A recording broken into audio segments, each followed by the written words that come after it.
I want to show up better for my wife and kids when I get home. I'm in business mind. I want to show up better for them. So when I pull up into the driveway, then I take 5 minutes to transition, to breathe, to shift out of business mode, to get into family mode. I have that transition time. So when, then, okay? The second piece of physical action is an optimized environment. You need to optimize your environment, right? Make it easy, like reducing friction. So the classic example for working out is I'll lay out my things the night before. If I want to eat healthier, I get all the shit out of my fridge. It doesn't belong in there, right? So an optimized environment, okay? And now this last piece is something that I've coined, and I'm working on trademarking it. Please, listeners, I love you. Do you want to call it like Pig Latin? Schmack? Rhymes with. Yeah, do a rhymes with. So this one is the key. So we have the emotional buy-in, we have the physical, and now we need the mental. Okay. And it's what I call aligned affirmations.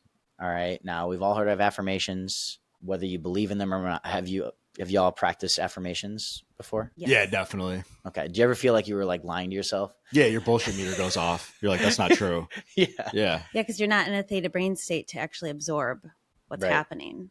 Right. It's like you're lying what to you're yourself. saying. It's like, I am a strong man. Like, you know what I mean? Like it's like it's like Mickey Mouse in the mirror, like, I have a deep voice. You know, there's that's misaligned. Yeah. Right.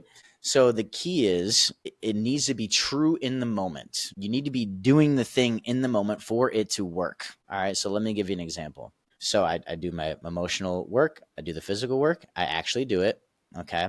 So the framework is you need to say 3 true statements in a row, and then the belief you want to adopt. So this is like high level, like hypnosis shit. Okay. All right. So I am speaking to Joe and Christina. I am talking about aligned affirmations. I hear the sound of my voice. I speak confidently and powerfully. That would be an example of an aligned affirmation. Does that make sense? I love that. Yeah. You're essentially, I do this practice. I call it like gratitude jumping, where I say 3 things that I'm grateful for that are true. And then I'll add the not true thing that I want to be grateful for. Because you can like hop the frequency. So you're like hopping the truth with the thing that you want to be true, but you're already in a state of truth or belief.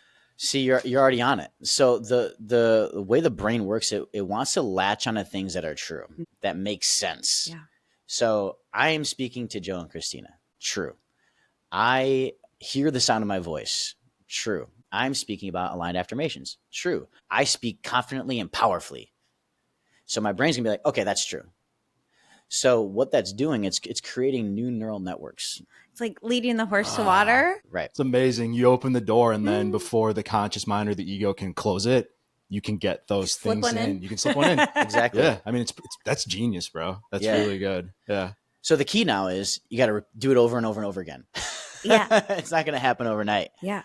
So yeah, that's an example of the cognition code that I've built, and I'm working on, like I said, trademarking that.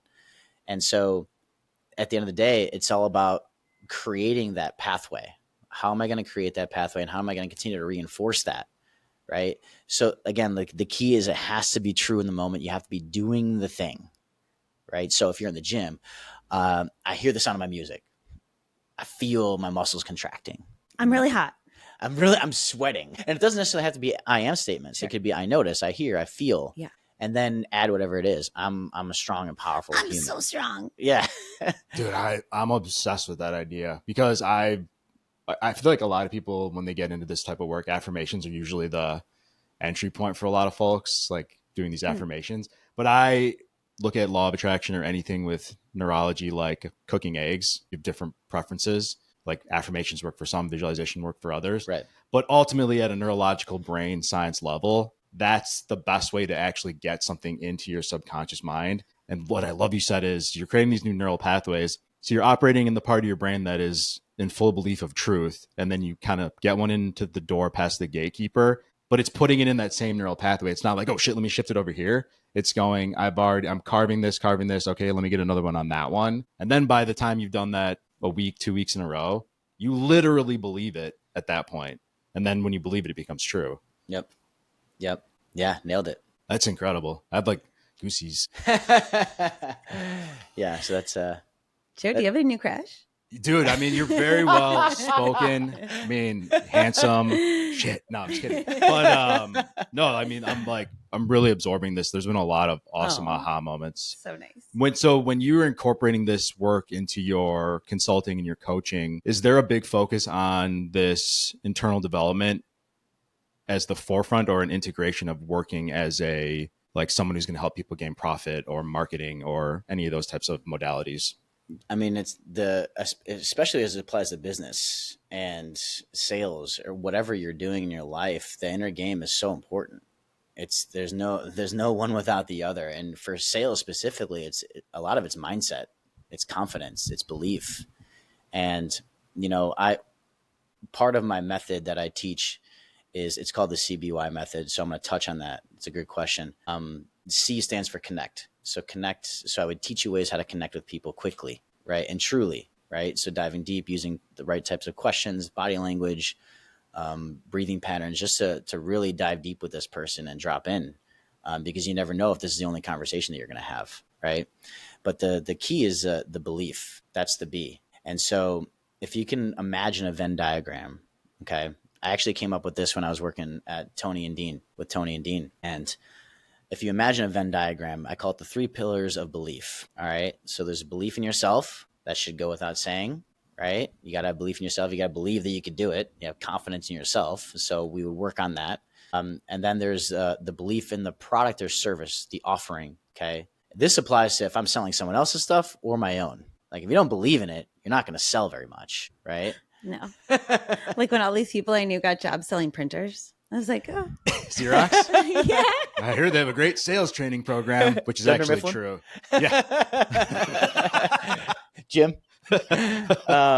So those two came pretty easy when you're selling for the best coach in the world, right? Belief in yourself, belief in the service. And then the last one, which is what took me from like middle of the pack to number 1, was the belief that the person on the other side of the call, the conversation, the table, that they're going to be successful with your offering, right? Belief in yourself, belief in the offering, and the belief in the other person that they're going to be successful, like deep down convicted. And if you imagine that Venn diagram, the middle, that's what I would call the aligned offering. Ooh. Yeah. So yeah, because they're going to now believe in you and they're going to buy from you again, potentially.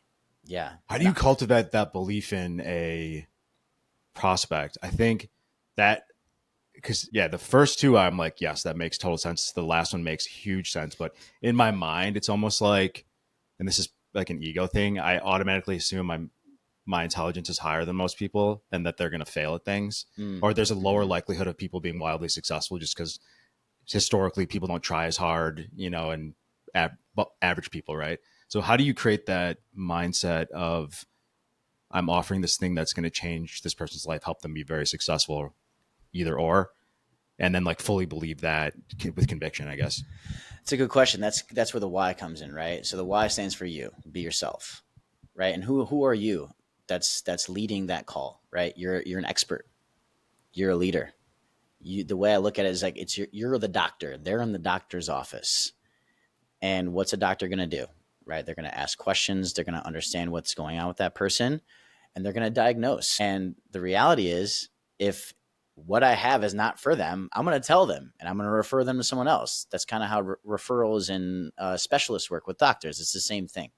So through the connection phase, I'm going to find out if this person, can I help this person? Because if I can't, I'm not going to offer them. Right. So if I believe in that person, I'm like, all right, this guy's the real deal. This guy's the real deal. She's ready. She's hungry. She wants to actually make an impact and serve at a high capacity. Then I'm going to offer it to him. But at the end of the day, it's you. You have to tap in and connect, right? And understand, is this something that could provide value to this person, and does this person have it in them?